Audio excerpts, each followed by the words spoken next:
It was supposed to be just another fun night. Horror movies, laughter, and the usual late-night ride home.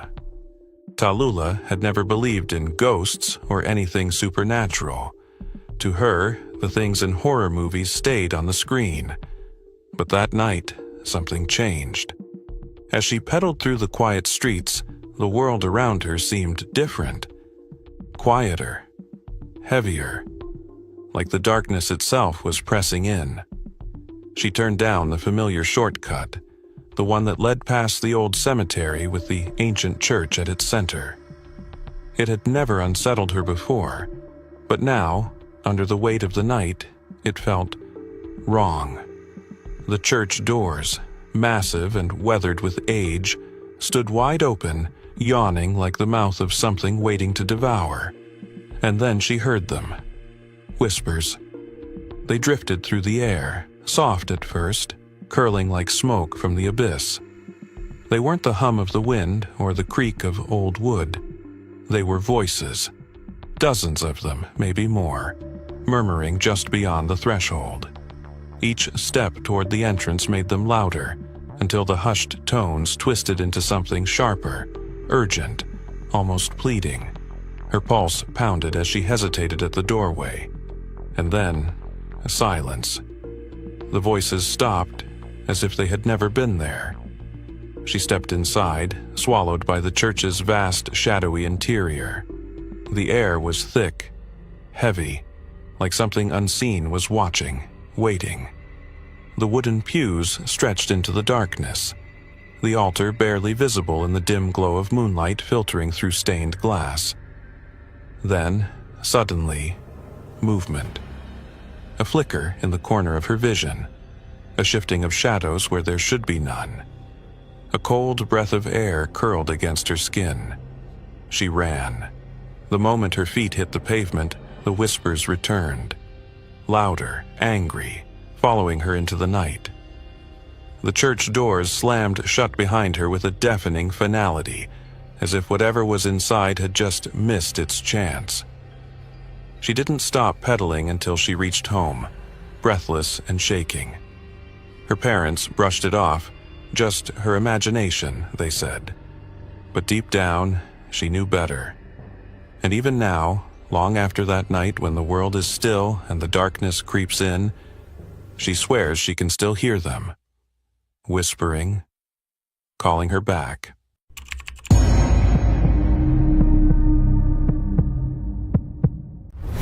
It was supposed to be just a thrill. A late-night drive to a so-called satanic church, buried deep in the heart of Indiana's rural darkness. 5 friends, restless and reckless, piled into a small Chevy Beretta, their laughter masking the unease clawing at the edges of their bravado. The road stretched endlessly into the abyss, a single-lane gravel path flanked by whispering cornstalks that swayed like silent watchers in the night. The deeper they drove, the quieter the world became, as if even nature itself refused to acknowledge what lay ahead. When the church finally came into view, it stood like a forgotten relic, its wooden frame warped with time, its broken stained glass windows barely clinging to their fragile existence. The cemetery beside it yawned into the darkness, a maze of crooked headstones and tangled weeds, stretching beyond what their headlights could reveal. Then, movement. A spectral figure, barely more than a swirling wisp of bluish-gray mist, took form in one of the lower windows. It had no true face, no distinct features, yet an overwhelming sense of awareness radiated from it. 5 sets of wide eyes locked onto the apparition, their breath catching as the air around them thickened, heavy with something unseen yet undeniably present. The graveyard, once lifeless and still, seemed to stir, shadows creeping between the stones like whispering phantoms. Every instinct screamed to flee, yet they remained frozen, transfixed in a moment stretched impossibly thin between reality and nightmare. And then, light. Blinding floodlights, stark and merciless, erased the darkness in an instant. A truck had appeared out of nowhere, its massive frame blocking the road, its presence as sudden as it was unnatural. The doors creaked open and a man stepped out. His uniform bore the markings of a county sheriff, but something about him was wrong. His movements too calculated, his demeanor too practiced, his shadow stretching unnaturally long beneath the artificial glare. He spoke, but his voice held no warmth, no authority, only the unsettling weight of something deeply, disturbingly off. As he called in their IDs, the tension twisted tighter. He used a cell phone, not a police radio. His truck bore no official markings, just harsh floodlights designed to blind and intimidate. The pieces fell into place like shards of broken glass. This was no real officer, and they were utterly alone on a desolate road, trapped between the haunted unknown and a man whose intentions were anything but law-abiding. And yet, through it all, the presence in the church window remained, watching, waiting. And in the stillness, it almost felt as if it was laughing.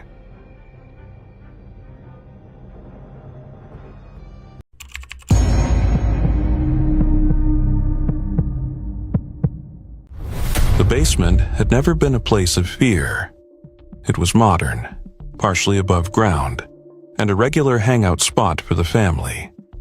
But as night fell, an eerie stillness settled over it.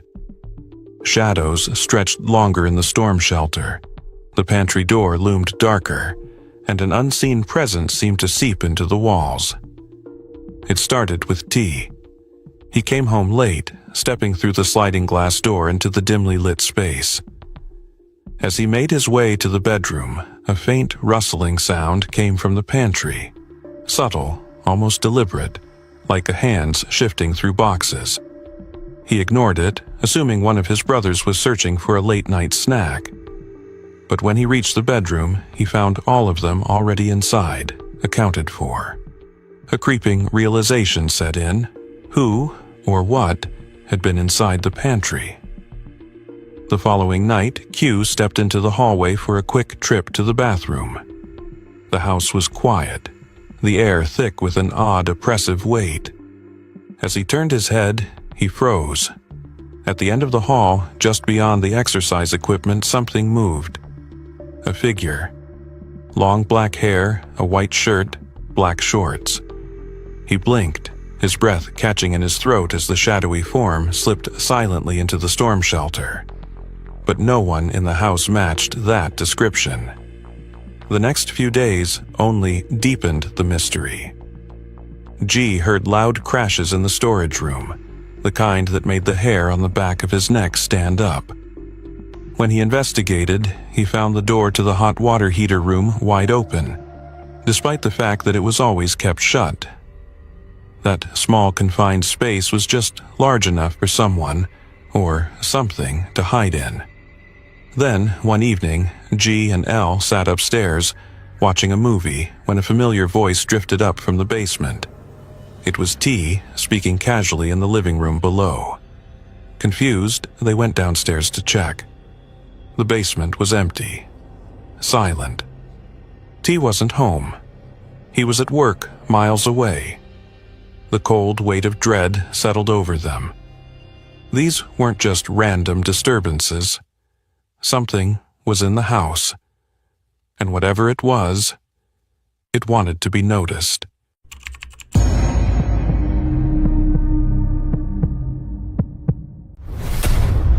The narrator's voice must be deep, deliberate, and haunting, carrying an unsettling weight in every word, as if they are recounting events that should never be spoken aloud. Each sentence must feel measured, as though the narrator is carefully selecting which details to reveal, aware that some truths are too disturbing to share all at once. The tone should start with an eerie calm, a quiet confidence that draws the audience into the world of the unknown, as if they are hearing a ghost story whispered by someone who has seen these horrors firsthand. As the tension builds, the voice should slow, stretching certain syllables ever so slightly, letting silence linger after key phrases, making the listener feel the emptiness creeping in. When describing normal moments, routine activities, everyday settings, the delivery should be subtly detached, as though the narrator is lulling the audience into a false sense of security. But as the horror unfurls, the voice must take on a chilling, almost hypnotic quality, dropping lower, speaking just above a whisper, forcing the listener to lean in. There should be an ever-present feeling that the narrator knows more, that they have seen what lurks in the darkness, and that their calmness is not reassurance, but resignation. The final lines of each scene should hold a weighted pause, words trailing off like the last flickers of a candle in a pitch-black room. It must feel as though the story is unraveling, not just for the audience but for the narrator themselves, as if they are revisiting something they've tried desperately to forget. This isn't just storytelling. This is confession, spoken by someone who understands that some nightmares do not fade with the morning light, and the way they speak, the way their voice carries the dread, should make it clear. What is being told is not fiction. It is warning.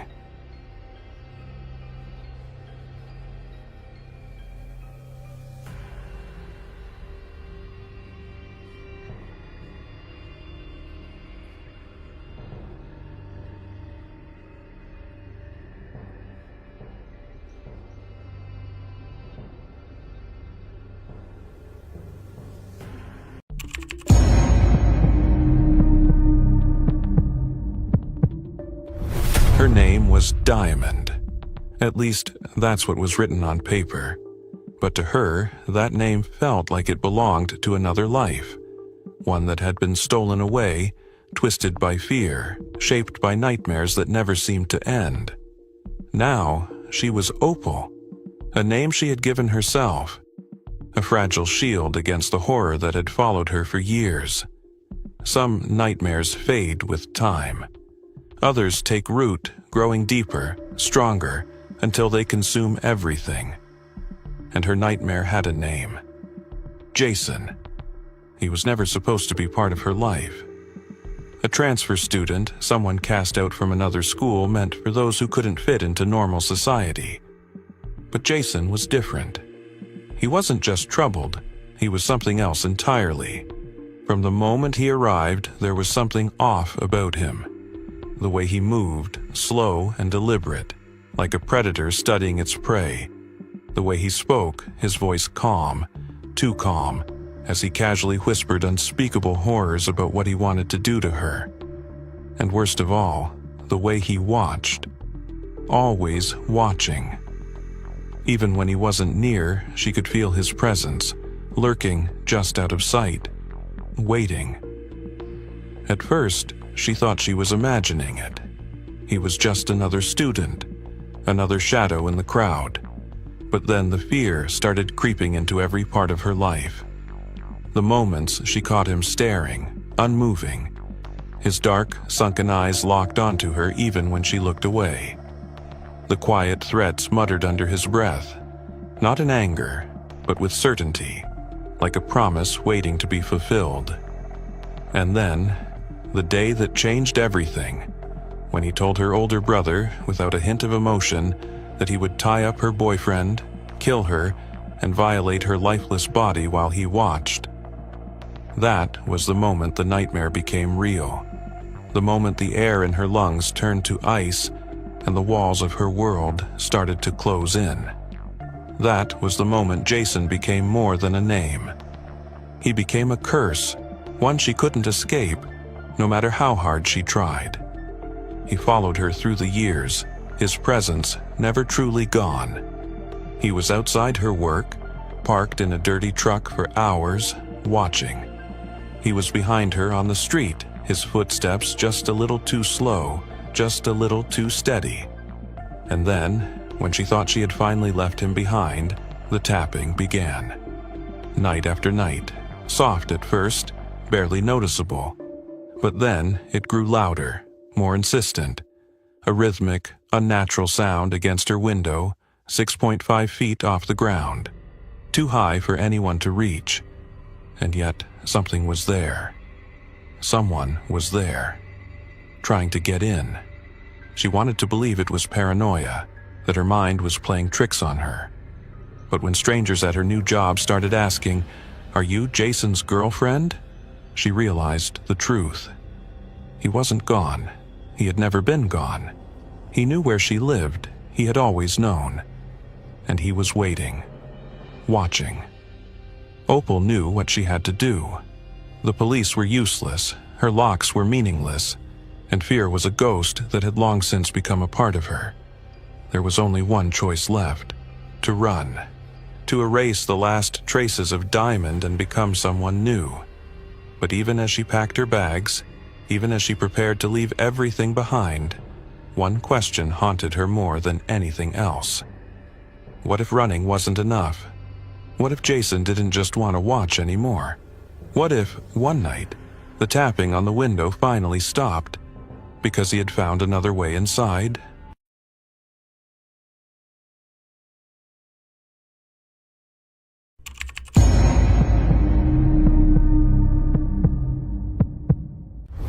Some places are better left undisturbed. Places where time itself seems to stand still, holding on to the echoes of those who once walked among the living. In the heart of central Indiana, buried beneath the weight of countless whispered rumors, stood a place feared by locals and avoided by those who knew better.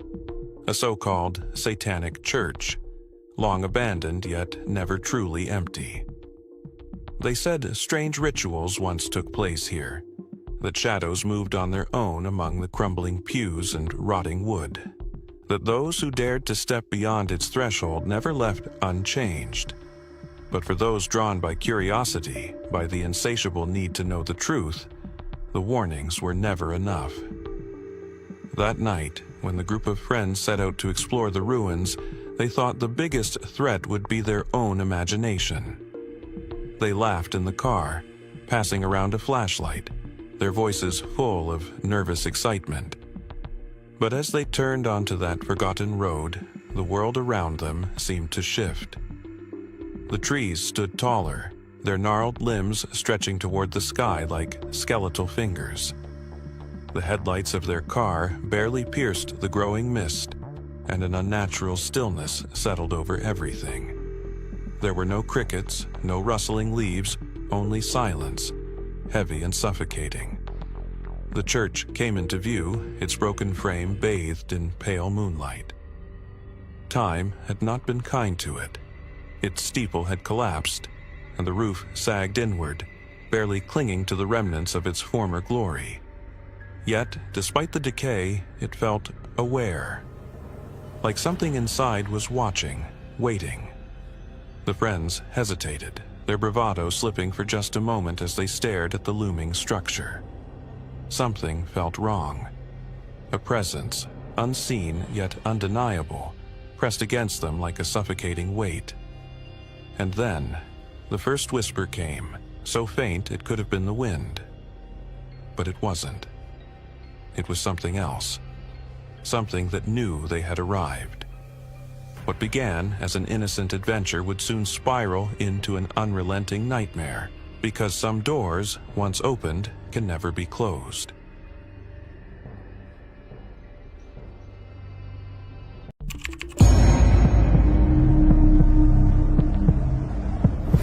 Some places hold echoes of the past, but what if something still listens? What if something still watches and waits? The first time it happened, it was just a whisper. A faint, almost imperceptible voice that drifted through the darkened room like a dying breath. He had dismissed it as a trick of the mind, a product of exhaustion. But as the nights passed, the whispers grew louder. One night, as he lay staring at the ceiling, he felt it. A presence. A weight pressing down on the air, thick and suffocating. Slowly, he turned his gaze toward the doorway. The door, which he was sure he had shut before bed, now stood slightly open, and beyond it, something waited. It watched him, always watching. He would wake to find the door ajar, the whispers now right beside his bed.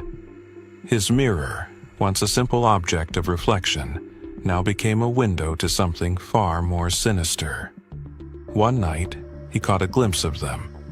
Two hollow, glowing eyes in the corner of his room, staring at him through the mirror's warped glass. Sleep became a luxury he could no longer afford. Every night the whispers grew louder, more insistent. His own name was spoken in tones that slid beneath his skin like ice. The thing in the mirror, it was waiting for him to break. The last message sent from his phone was chillingly simple. "It's in the room with me. Please help me." They found his room in shambles. The bed was empty. The closet door stood open, revealing only darkness. No footprints, no signs of struggle, just the lingering echoes of whispers that never truly faded. And the mirror. The mirror reflected something that was no longer there. Some say he never left. That if you listen closely on a quiet night, you might still hear him whispering, waiting for someone to take his place.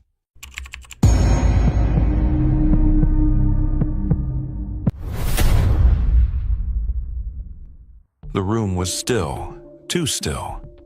The only sound was the faint hum of the bedside lamp, its weak glow casting frail light against peeling vintage wallpaper. In the corner, an old wardrobe stood silently, its warped wooden frame carrying the weight of years long past. But something about it felt wrong. The air around it was heavier, charged with an unspoken presence.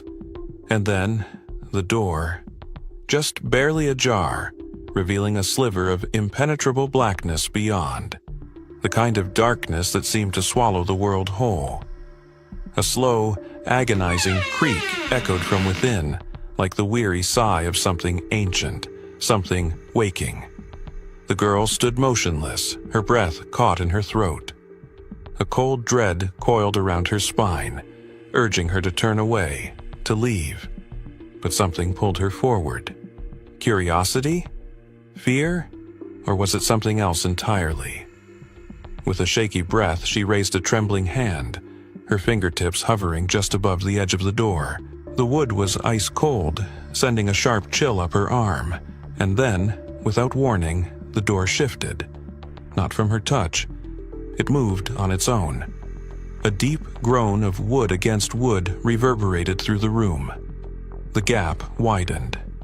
And then, the whispers began. Soft at first, like wind slipping through cracks, but layered. Multiple voices speaking in a chorus, an ancient tongue that sent a sickening pulse through the air. Her heart pounded violently against her ribs, her breath now shallow, uneven. She took an involuntary step back, her pulse hammering. But something moved inside. The darkness within stirred, shifting like a living thing, and then something reached out. A hand, long, thin, unnatural. The skin, impossibly pale, stretched tight over protruding bones. The fingers twitched, then curled as if testing the air. It moved with deliberate slowness, emerging inch by inch from the void. Her lungs clenched. Was she even breathing anymore? Panic clawed at her chest, but her body refused to move. The whispers grew louder, frenzied, as if whatever lay within was speaking directly to her. Then, the hand jerked forward, swift, predatory. She stumbled backward with a strangled gasp, her legs barely holding her upright. The wardrobe groaned again, but this time the door didn't just shift. It opened wider, revealing something deeper, something waiting. The darkness within the wardrobe was no longer just an absence of light. It was something more, something alive. And it wanted her.